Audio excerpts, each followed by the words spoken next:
جو تمہیں زندہ کرتے ہیں تمہیں مارتے ہیں اور ہم ہی وارث ہیں. یہاں بھی موت کی نسبت اپنی طرف کی. سورہ نجم کی آیت نمبر 44 کو پڑھو. اس میں فرمایا وَأَنَّهُ هُوَ أَمَاتَ وَأَحْيَا، میں تمہیں زندہ کرتا ہوں، میں کر رہا. سورہ ملک کو پڑھے. اس میں فرمایا الَّذِي خَلَقَ الْمَوْتَ وَالْحَيَاةَ، وہ اللہ جس نے موت کو تخلیق کیا اور زندگی کو تخلیق کی. الفاظ زندگی دینے والے ہم تمہیں موت دینے والے، ہم موت کو پیدا کرنے والے. تو موت کی نسبت اللہ نے اپنی طرف کر کے یہ بات ہمارے ذہنوں میں جہاں گزی کر دی کہ موت کی نسبت اپنی طرف نہ کرتا.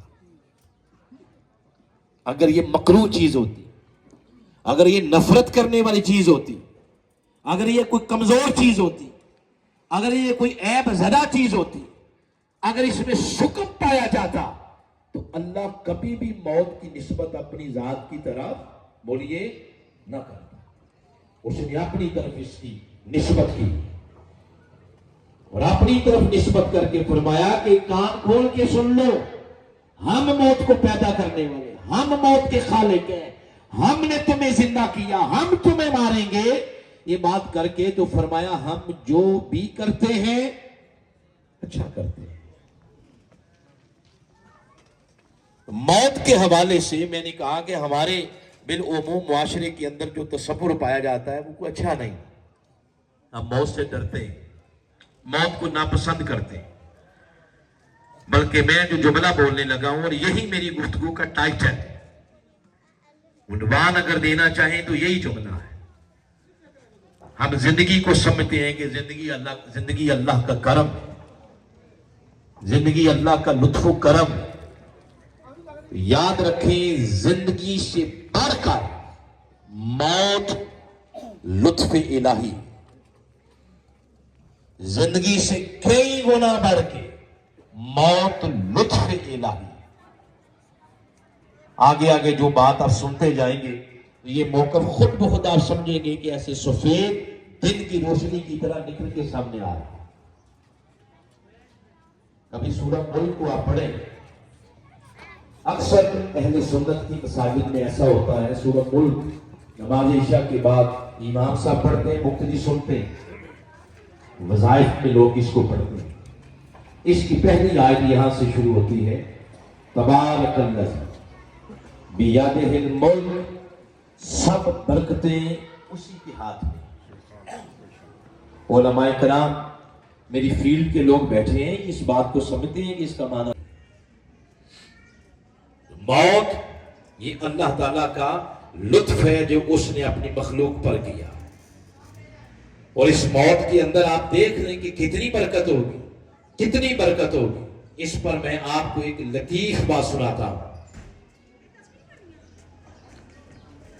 وہ بات یہ ہے کہ بڑے بڑے اولیاء ایسے گزرے جو موت کو لطیفہ سمجھتے ہیں.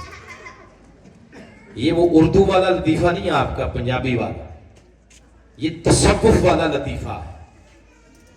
یعنی اس سے مراد یہ ہے بڑے بڑے اولیاء وہ ساری زندگی اس انتظار میں رہے کہ مالک کب موت آئے، کب اس پنجرے سے روح نکلے، کب اس قید خانے سے روح نکلے اور موت کے دروازے سے روح گزر کے تیرے قرب کی وادیوں میں داخل ہو.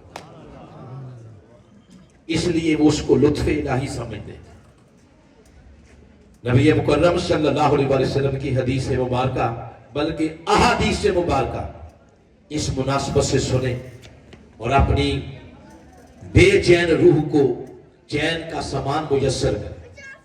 آپ نے اسلام نے ارشاد فرمایا الموت تحفۃ المومن، موت مومن کے لیے تحفہ. پھر آپ نے ارشاد فرمایا، اب یہ جو حدیث سنا رہا ہوں اس کے راوی امام حسین علیہ السلام، وہ فرماتے ہیں میرے نانا جان نے فرمایا الموت راحت المومن، موت مومن کے لیے راحت. یہ اس ہستی کے فرامین سنا رہا ہوں یہ کائنات کا نظم نسق تبدیل ہو سکتا ہے مگر آمنہ کے لال کا فرمان تبدیل نہیں ہو سکتا. یہ وہ فرمان ہے. پھر آقا علیہ السلام نے فرمایا الموت غنیمت المومن، موت مومن کے لیے غنیمت. پھر فرمایا الموت ریحانت المومن، موت مومن کے لیے پھول ہے. امام نسائی نے جس باب کے اندر یہ ساری احادیث نقل کی ہیں اس کا نام رکھا ہے استراحت المومن بالموت، جس کا معنی یہ ہے کہ مومن کو اتنی راحت کسی اور چیز میں مل بھی نہیں سکتی جتنی راحت مومن کو موت سے ملتی ہے. تو مومن ساری زندگی انتظار کرتا رہتا ہے کہ وہ کب وہ لمحہ آئے جب موت کے دروازے سے گزر کے میں اپنے مالک کے ساتھ ملاقات کروں. مولا کائنات علی المرتضی کرم اللہ وجہہ الکریم وہ فرماتے ہیں، آپ فرماتے ہیں کہ آپ سے کسی بندے نے پوچھا حضور یہ بتائیے موت کی ڈیفینیشن آپ کے نزدیک کیا ہے؟ بڑی دلچسپ بات بتا رہا ہوں. آپ نے آگے سے فرمایا موت کی تعریف جو میں کروں گا وہ تمہیں سمجھ ہی نہیں آئے. یہ بات سن کے وہ بندہ مزید تجسس میں چلا گیا. کہتا نہیں حضور فرمائیں آپ موت کو کیا سمجھتے ہیں؟ معزز آڈینس صاحب بتائیں، بتاؤں بات آپ کو؟ یہ عظیم لوگوں کی باتیں عظیم لوگوں کو سمجھ آتی ہیں.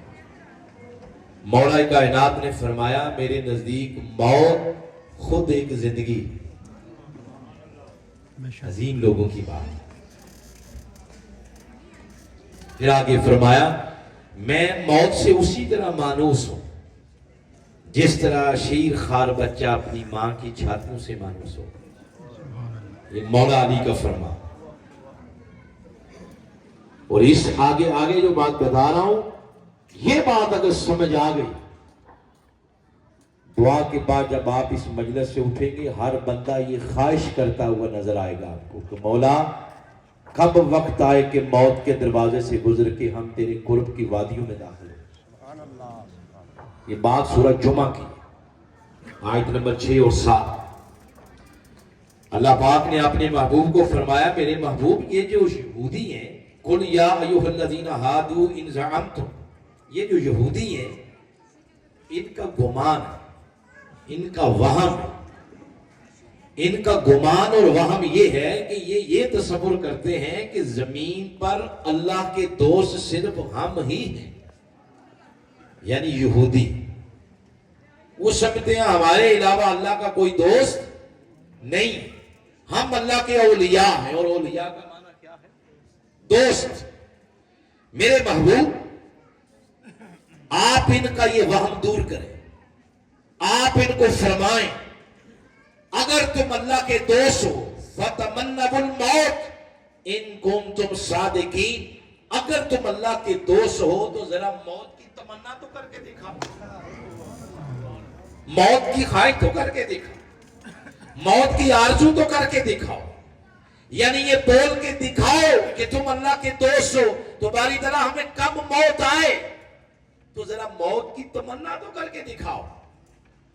اور آگے فرمایا میرے محبوب وہ کبھی بھی موت کی خواہش نہیں کریں گے. اس سے پتہ چلا کہ موت کی تمنا کرنا، موت کی خواہش کرنا، موت کی آرزو کرنا یہ ولایت کی علامت ہے، یہ اللہ کے دوستوں کی علامت ہے.